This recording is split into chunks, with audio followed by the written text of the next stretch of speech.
கருவறைதான் மனதால் நானும் அன்னையே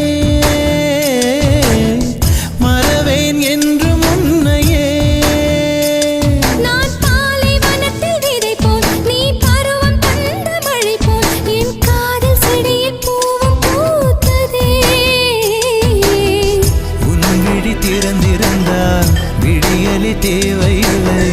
உன்னை நான் துறந்திருந்தால் உயிரது சொந்தமில்லை இத்தனையும் இனி கிடைக்குமா கிடைக்கும் கிடைக்கும்